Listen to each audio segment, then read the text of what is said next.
नमस्कार। आपका अखबार के यूट्यूब चैनल पर आपका स्वागत है। मैं हूं प्रदीप सिंह। आज बात करेंगे कांग्रेस पार्टी की। कांग्रेस पार्टी को हो क्या गया है?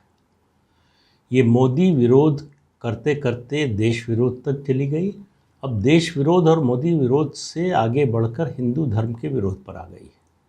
ऐसा नहीं कि ये पहली बार हो रहा है, लेकिन ऐसे समय में देश का विरोध करना, अपनी सरकार को, चुनी हुई सरकार को बदनाम करने की कोशिश करना, प्रधानमंत्री की छवि धूमिल करने की, ध्वस्त करने की कोशिश करना, एक नया टूल किट सामने आया है कांग्रेस पार्टी का। आपको याद होगा किसान आंदोलन के समय भी एक टूल किट सामने आया था, वो विदेश से आया था। ये कांग्रेस का है, देसी है। इसमें क्रमवार बताया गया है कि क्या क्या करना है, कैसे कैसे करना है। और ये जो प्रधानमंत्री कह रहे हैं कि प्रधानमंत्री की छवि इतना सब कुछ होने के बावजूद धूमिल नहीं हो रही है, तो इसको ध्वस्त करो, इस पर हमला करो, और इसके लिए ज़रूरत हो तो विदेशी मीडिया की भी मदद लो। ज़रूरत हो नहीं, विदेशी मीडिया की भी मदद लो। वहाँ जो चिताओं की फ़ोटो छप रही है, खिलाफ छप रहा है, उसको हाईलाइट करो, लोगों तक पहुँचाओ। उसके अलावा मुद्दे दिए गए हैं कि इन मुद्दों पर हमला करो सरकार पर। और सबसे बड़ी बात जिसकी आज मैं चर्चा करने वाला हूँ वो ये है कि हिंदू धर्म के खिलाफ पार्टी खड़ी हो गई। क्या कह रही है? इस टूल किट में है कि कुंभ मेले को सुपर स्प्रेडर बताओ कि जो लोग मर रहे हैं, संक्रमण से जो लोग ग्रस्त हैं, जिनको परेशानी हो रही है, ये सब कुंभ मेला चूँकि भारत सरकार ने आयोजित कराया, जो कि बात सही नहीं है, लेकिन मान लीजिए कि कराया, उसकी वजह से हो रहा है, इसको लेकर हमला करो। तो बात कुंभ मेले तक होती तो बात नहीं होती। तब मैं हिंदू मुसलमान की बात नहीं करता। मैं ये नहीं कहता कि हिंदू धर्म के खिलाफ कांग्रेस पार्टी हो गई। वो कह रहे हैं कि लेकिन इस बात को याद रखो, ध्यान रखो इस बात का कि ईद से तुलना न होने पाए। ईद के समय जो भीड़ जुट रही है, जो ईद के समय जुटी थी बाज़ारों में भीड़, उसके अलावा ईद के दिन जो भीड़ जुटी, उससे इसकी तुलना मत होने दो। जैसे ही बीजेपी या कोई भी इसकी तुलना करने की बात करे, उसको जो है इग्नोर करो, उसकी बात ही मत करो, उसकी चर्चा मत करो। कुंभ पर फोकस करो। कहो कि कुंभ के कारण जो है ये संक्रमण फैला है, इतनी बड़े पैमाने पर फैला है। उसमें ये कहीं नहीं कहा गया है कि किसान आंदोलन में जो लाखों लोग जुटे और लौटकर यहाँ से जो जाते आते रहे वो गाँव में लेकर गए, शहरों में लेकर गए, उसकी बात नहीं कही गई। उसमें ये भी नहीं कहा गया है कि जो अभी कल ही पश्चिम बंगाल की मुख्यमंत्री ममता बनर्जी अपने 4 भ्रष्टाचार के आरोपी नेताओं को छुड़ाने के लिए सीबीआई दफ्तर में धरना देकर बैठ गई 6 घंटे तक। उसकी आलोचना की बात नहीं है। वहाँ जो 3,000-2,500 की भीड़ जुटी, पथराव किया सिक्योरिटी फोर्सेस पर, उससे कोई कोरोना नहीं फैलता। लेकिन मोदी की इमेज खराब करो, जो भी हो सकता है बोलो, विदेशी मीडिया की मदद लो, और जो लोग मदद कर सकते हो खिलाफ वो करो। लेकिन कुंभ की देखिए, हिंदू धर्म के खिलाफ कांग्रेस का ये रवैया पहली बार नहीं है। बहुत पुरानी बात छोड़ दें, जब जवाहरलाल नेहरू ने कहा था कि वो एक्सीडेंटल हिंदू हैं, हिंदू परिवार में पैदा हो गए इसलिए हिंदू हैं, तो उसकी बात छोड़ दें। इंदिरा गांधी बड़ी धर्मपरायण महिला थीं, मंदिरों में जाती थीं, पूजा अर्चना करती थीं। उनके समय में इस तरह की बात नहीं हुई कि हिंदू धर्म के खिलाफ है। मुसलमानों का तुष्टीकरण उन्होंने भी किया, लेकिन हिंदू धर्म के खिलाफ जाकर नहीं किया उस तरह से। अब आप देखिए कि ये शुरुआत कहाँ से हुई। शुरुआत हुई जब सोनिया गांधी कांग्रेस पार्टी की अध्यक्ष बनी, और उसका असली रूप जो है हिंदू विरोध का दिखाई दिया जब वो एनएसी की अध्यक्ष बनी। 2004 में जब सरकार बनी यूपीए की, गठबंधन सरकार कांग्रेस के नेतृत्व में, डॉक्टर मनमोहन सिंह प्रधानमंत्री बने, तो सोनिया गांधी प्रधानमंत्री नहीं बन पाई। क्यों नहीं बन पाई, इसकी चर्चा किसी और वीडियो में करूंगा, बताऊंगा क्या वजह थी। लेकिन अभी ये इतना समझिए कि वो प्रधानमंत्री नहीं बन पाई, तो उनको डिफैक्टो प्रधानमंत्री बनाने की कोशिश हुई। कैसे हुई? एनएसी बनाई गई, नेशनल एडवाइजरी कमेटी, उसके अध्यक्ष सोनिया गांधी चुनी गई, उसको कैबिनेट रैंक का दर्जा दिया गया अध्यक्ष को। और उस समय के जो कानून मंत्री थे हंसराज भारद्वाज, उन्होंने एक प्रस्ताव रखा कि क्यों ना एनएसी के अध्यक्ष को ये अधिकार दे दिया जाए कि कैबिनेट के मतलब मंत्रिमंडल के किसी विभाग की फाइल देखने का अधिकार हो या फाइल मंगाने का अधिकार हो। अब आप देखिए, ये डिफैक्टो प्राइम मिनिस्टर बनाने की कोशिश थी। वो सफल नहीं हो पाई क्योंकि गठबंधन की सरकार थी, विपक्ष ने हमला किया, तो उसके बाद वो उस पर चुप्पी साध ली।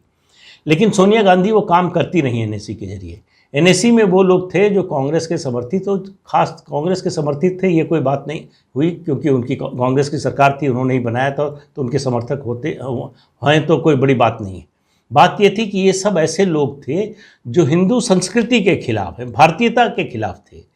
इन्होंने एनएसी में बैठकर देश में कौन सा कानून बनेगा, कौन सा नया कानून बनेगा, किस में बदलाव होगा, इसका फैसला किया। यहाँ कानून का ड्राफ्ट बनता था, मसौदा बनता था, वो भेजा जाता था प्रधानमंत्री डॉक्टर मनमोहन सिंह को, और वो बड़ी वफादारी से जो है उसको संसद से पास कराते थे। तो उसी में एक, अगर आपको याद हो, और उससे पहले एक और बात बता दें कि आपको अच्छी तरह से याद होगा कि कांग्रेस पार्टी ही है जिसने हिंदू आतंकवाद, भगवा आतंकवाद, सैफरन टेरर की बात उठाई। राहुल गांधी ने अमेरिका के राजदूत से मिलकर कहा कि इस्लामी आतंकवाद से ज़्यादा खतरनाक हिंदू आतंकवाद है। ये सब रिकॉर्ड पे है, कोई नई बात नहीं बता रहा हूँ मैं। और इसके अलावा उस समय के जो केंद्रीय गृह मंत्री थे, उन्होंने बाकायदा सार्वजनिक रूप से बयान दिया। जयपुर में अधिवेशन हो रहा था उनकी पार्टी का, वहाँ उन्होंने कहा कि आरएसएस आतंकवादियों को ट्रेनिंग देता है, हथियार देता है, या आतंकवादियों को तैयार करता है। इस पर बहुत हंगामा मचा। भाई, आप केंद्रीय गृह मंत्री हैं, आपके पास इसका सबूत है, तो आप उन लोगों को गिरफ्तार कीजिए, उनके खिलाफ मुकदमा चलाइए, जेल भेजिए, फांसी दीजिए, कुछ तो करिए। लेकिन आपके पास तो कुछ था नहीं, आपने खाली बयान दिया माहौल बनाने के लिए। तो इतना विरोध हुआ कि संसद में खड़े होकर उनको माफ़ी मांगनी पड़ी, बात अपनी वापस लेनी पड़ी। लेकिन कांग्रेस यहीं तक रुकने वाली नहीं थी। उसके दिमाग में बहुत सी चीज़ें चल रही थी। तो एक आपको याद हो, 2011 में एक विधेयक आया, संसद में पेश हुआ, उसका नाम था कम्युनल वायलेंस बिल 2011। अब उसमें देखिए क्या था, उसमें कहा गया ये कि ये बिल होगा उन लोग जो टारगेटेड हिंसा होती है, टारगेटेड वायलेंस होता है किसी ग्रुप के खिलाफ। तो किन ग्रुप्स के खिलाफ होता है, ग्रुप की परिभाषा दी गई। परिभाषा में कहा गया कि रिलीजियस माइनॉरिटी यानी धार्मिक अल्पसंख्यक, दूसरा क्या कहा गया, भाषाई अल्पसंख्यक, तीसरा चूंकि वोट के लिहाज से ज़्यादा हल्ला न मचे तो उसमें दलित और आदिवासियों को जोड़ दिया गया। इन सब को मिलाकर 40% आबादी होती है देश की, बाकी 60% क्या है, दंगाई है। कांग्रेस की नज़र में बाकी 60% दंगाई हैं, क्योंकि बाकी 60% जो बचते हैं वो लगभग पूरे जो है वो हिंदू है। तो हिंदू हिंसा कर सकता है, नियोजित ढंग से निशाना बनाकर हिंसा कर सकता है, लेकिन कोई और समुदाय नहीं कर सकता। ये उस बिल की ध्वनि थी, इस बिल की मंशा थी, ये उस बिल में बड़ा साफ साफ था। अच्छा भाई, अगर हिंदू ही हमला करते हैं, हिंदू ही हिंसा करते हैं, तो कश्मीर में क्या हुआ? कश्मीर से जो कश्मीरी पंडित हिंदू निकाले गए, उनको किसने निकाला? हिंदुओं ने निकाल दिया। 1992 में जो दंगा हुआ मुंबई में, वो किसने कराया? 1993 में जो बम ब्लास्ट हुए, वो किसने कराया? तो अगर ये बिल कानून बन गया होता तो उसके हिसाब से तो किसी के खिलाफ कोई कार्रवाई ना होती, जब तक कि वो काम हिंदू ना करते। हिंदू करें तो वो टारगेटेड हिंसा है, कोई और समुदाय करे तो नहीं है। अच्छा, इस बिल में संघीय ढांचे को पूरी तरह से ध्वस्त करने का भी इंतज़ाम था कि दंगे की हालत में ऐसी टारगेटेड हिंसा के मामले में केंद्र सरकार पुलिस भी अपने हाथ में ले सकती है। राज्यों की पुलिस जो है वो राज्य का मामला है, लेकिन केंद्र सरकार दखल दे सकती है। और दखल दे सकती है मतलब सीधा सीधा था कि सरकार बर्खास्त कर सकती है। राज्यसभा में उस समय कांग्रेस के पास मेजॉरिटी नहीं थी, तो सरकार बर्खास्त करने के लिए उसका दिल मचलता रहता है। आज़ादी के बाद से लगातार ऐसा करते रहे हैं, जो अपने पक्ष में ना हो, अपने अनुकूल ना हो राज्य सरकारें, उनको बर्खास्त करने का काम कांग्रेस करती रही है। तो ये कोशिश ये थी कि इस बहाने से, इस कानून के जरिए उन राज्य सरकारों को बर्खास्त किया जाए। जाहिर है कि जो विपक्षी दलों की सरकारें थी उन्हीं को निशाना बनाया जाता। और उसमें एक चीज़ और थी, कमांड रिस्पॉन्सिबिलिटी की बात कही गई कि जो प्रमुख है वो अधिकारी हो या नेता हो, मतलब मंत्री हो, मुख्यमंत्री हो, बड़ा अधिकारी हो, उसको जिम्मेदार ठहराया जाएगा। निशाना क्या था? ये तो बहाना था, निशाना था 2002 का जो गुजरात का दंगा हुआ, उसमें नरेंद्र मोदी को किसी तरह से फंसाना था। उसके लिए सब धतकर्म किए कांग्रेस ने कि किस किस तरह से फर्जी केस बनवाए, झूठे मुकदमे दर्ज करवाए, पुलिस अधिकारियों को जेल भिजवाया, सब कुछ किया। एसआईटी की जांच बैठी, सुप्रीम कोर्ट की मॉनिटरिंग में जांच हुई, पूछताछ हुई। पहली बार किसी प्रदेश के मुख्यमंत्री से घंटों पूछताछ हुई, कुछ नहीं मिला। आईबी के अफसरों को धमकाया गया, दबाव डाला गया, उनको प्रताड़ित किया गया, आईबी और सीबीआई को लड़ा दिया गया। ये स्थिति कांग्रेस पार्टी ने कर दी थी। तो अब सवाल यह है कि कुंभ और ईद की तुलना क्यों कर रही है कांग्रेस? क्यों कांग्रेस ये सवाल उठा रही है? क्यों विदेशी मीडिया की, जो भारत विरोधी मीडिया है, उसकी मदद ले रही है? क्यों ये मुद्दे उठा रही है? ऐसे समय, जब संकट के समय सबके एक होने का समय होता है, तो कांग्रेस पार्टी हमला कर रही है नरेंद्र मोदी पर। वो उनके राजनीतिक विरोधी हैं, उसको हमला करने का अधिकार है, लेकिन हर चीज़ का एक समय होता है। राजनीति में आप क्या कह रहे हैं, इससे ज़्यादा इम्पोर्टेंट होता है कब कह रहे हैं। आप किसी की मौत पर जो शहनाई नहीं बजाते, और किसी की शादी में जो है मातमी धुन नहीं बजाते। तो अवसर देखकर काम किया जाता है। कोई काम गलत नहीं होता है, न शहनाई बजाना गलत है, न मातमी धुन बजाना गलत है, लेकिन मौके की बात है कि किस समय क्या करना है। तो इस महासंकट के समय पूरा देश एक होकर इस महामारी से लड़े, इसकी बजाय आप सरकार पर हमला करने और फिर देश पर हमला करने, भारत की छवि बिगाड़ने की। कहा जा रहा है कि विदेशी मीडिया में जो चिताओं की फोटो दिखाई जा रही है, उसको लो, उसको आगे बढ़ाओ, लोगों को बताओ और इसको फैलाओ ज़्यादा से ज़्यादा। कह रहे हैं कि नरेंद्र मोदी की छवि इस सब के बावजूद खराब नहीं हो रही, इसको खराब करो। तो खराब करो, क्यों खराब करो? नरेंद्र मोदी से क्या दुश्मनी है?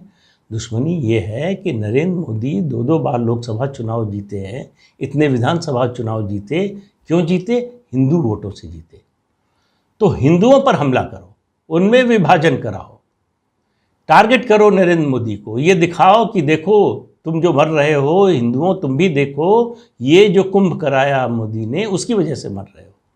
अब आप देखिए, कुंभ का पहला शाही स्नान हुआ, उसमें 1.5 से पौने 2 लाख लोग थे। दूसरे स्नान में भी लगभग इतने लोग थे। ये जो है, इस आधार पर ये संख्या आई है कि उस समय वहाँ कितने मोबाइल फ़ोन काम कर रहे थे। आमतौर पर कितने करते हैं? ये मान लिया गया कि जितने लोग आए उनमें से मुश्किल से 70% लोगों के पास फ़ोन होगा, ये मानकर। तीसरे में बहुत कम लोग थे। उसके बाद जो है प्रधानमंत्री की अपील पर जो है कुंभ को सांकेतिक बना दिया गया। थोड़े से लोग, चंद लोगों ने स्नान किया, शाही स्नान हुआ। तो कुंभ को निशाना बनाकर मोदी को गिराना है। कुंभ को निशाना बनाकर हिंदू धर्म के लोगों, उन लोगों को निशाना बनाना है जो बीजेपी और मोदी के समर्थक हैं। अब उसमें बहुत सी चीज़ें हैं कि क्या क्या करो। उसमें हमला करने के लिए एक फिर से जो है, जो विषय चुना गया है वो है सेंट्रल विस्टा का। मैं पहले भी आपको बता चुका हूँ कि सेंट्रल विस्टा जो है संसद का नया भवन, सचिवालय, विभिन्न मंत्रालयों के जो है वो दफ्तर, अभी मंत्रालयों के दफ्तर किराए की जगहों पर चलते हैं। करोड़ों, हज़ारों करोड़ का किराया केंद्र सरकार दे रही है। उसमें उपराष्ट्रपति का आवास, प्रधानमंत्री का आवास। तो कहा क्या जा रहा है कि इसको तुम इस रूप में पेश करो कि मोदी का मकान बन रहा है, मोदी का भविष्य का आवास बन रहा है। अरे वो प्रधानमंत्री का आवास है। मोदी वहाँ उतने ही दिन रह सकते हैं जितने दिन प्रधानमंत्री रहेंगे, और उतने ही दिन प्रधानमंत्री रहेंगे जितने दिन भारत की जनता चाहेगी। कांग्रेस पार्टी के या किसी और पार्टी के या हमारे आपके चाहने से नहीं होगा। जब तक मतदाता इस देश का उनको वोट देगा तब तक प्रधानमंत्री रहेंगे, जब तक प्रधानमंत्री रहेंगे तब तक आवास में रहेंगे सरकारी। उसके बाद जो नया आएगा वो रहेगा। तो प्रधानमंत्री कोई या नरेंद्र मोदी अपना कोई निजी आवास नहीं बना रहे हैं। ऐसा नहीं है कि प्रधानमंत्री नहीं रहेंगे तो वो आवास लेकर चले जाएंगे। तो फिर क्यों ये हमला हो रहा है? हमला हो रहा है चिंता और जलन कहें या हताशा कहें, इस बात की है कि 70 साल हो गए। 17 साल नेहरू जी प्रधानमंत्री रहे, 16 साल इंदिरा जी प्रधानमंत्री रहीं, 5 साल राजीव गांधी प्रधानमंत्री रहे, 5 साल नरसिम्हा राव प्रधानमंत्री रहे, उसके बाद 10 साल डॉक्टर मनमोहन सिंह प्रधानमंत्री रहे। इस बीच में चरण सिंह, देवगौड़ा, इंद्र कुमार गुजराल, चंद्रशेखर की सरकारें कांग्रेस के समर्थन से चलीं। इतनी सरकारें थीं, इतना लंबे समय राज किया, क्या बनवाया लुटियंस दिल्ली में? आज संसद भवन से लेकर जो भी ऐतिहासिक इमारतें जिनको कहा जा सकता है या जिनको जो है बड़े उसके रूप में दिखाया जा सकता है, वो सब इमारतें, वो राष्ट्रपति भवन हो, साउथ ब्लॉक हो, नॉर्थ ब्लॉक हो, इंडिया गेट हो, ये सब अंग्रेज़ों का बनवाया हुआ है। 70 साल में किसी सरकार ने, किसी नेता ने, किसी प्रधानमंत्री ने ये ऐसा कुछ नहीं बनवाया।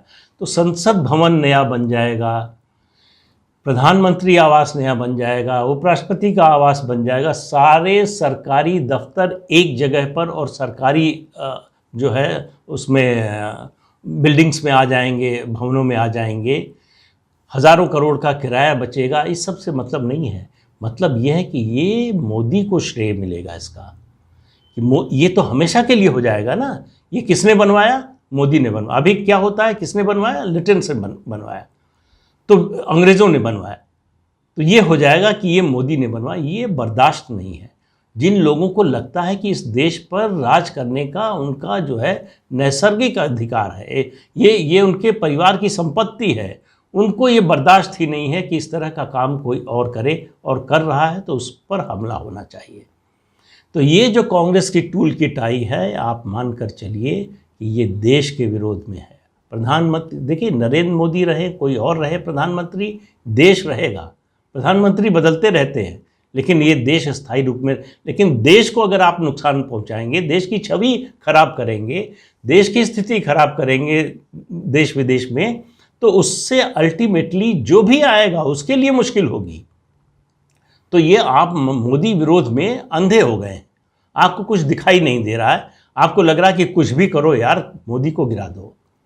अब आप देखिए कि कई ऐसे देश हैं जिन्होंने अपने यहाँ के मीडिया को सेंसिटाइज किया है। ये जो भारत के विरोध में अभियान चल रहा है, भारत की छवि खराब करने की मीडिया का एक सेक्शन कोशिश कर रहा है, इसमें साथ मत दो, ये ठीक नहीं है, ये गलत है। लेकिन भारत में मीडिया का एक बड़ा सेक्शन है जो इसमें बढ़ चढ़कर हिस्सा ले रहा है।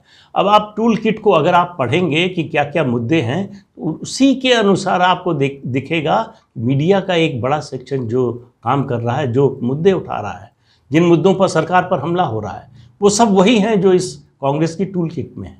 उसी के अनुसार बोला जा रहा है, उसी के अनुसार मुद्दे को ट्विस्ट किया जा रहा है, उसी के अनुसार मुद्दे को उस तरह का मोड़ देने का, उस तरह का रूप देने का प्रयास हो रहा है। तो कांग्रेस पार्टी अगर इस खतरनाक खेल में आगे बढ़ी तो उसका क्या होगा ये तो पता नहीं, लेकिन देश का बहुत बड़ा नुकसान होगा। और देश को इस नुकसान से अगर बचाना है तो कांग्रेस पार्टी के इस अभियान को, इस कुत्सित अभियान को विफल किया जाना चाहिए। हर कोशिश होनी चाहिए कि कांग्रेस पार्टी का ये अभियान जो देश विरोधी हो चुका है वो सफल ना होने पाए। आज बस इतना ही, अगले अंक में फिर मिलेंगे किसी नए मुद्दे पर। तब तक के लिए इजाज़त दीजिए, नमस्कार। हाँ, जाते जाते आपको एक बार फिर याद दिला दें कि चैनल को देखिए और सब्सक्राइब कीजिए। सब्सक्राइब करने के लिए कोई पैसा नहीं लगता है, एक बटन है नीचे सब्सक्राइब का, उस पर आप बस उंगली रख देंगे, सब्सक्राइब हो जाएगा। और शेयर भी कीजिए दोस्तों के साथ अगर अच्छा लगे आपको तो। नमस्कार।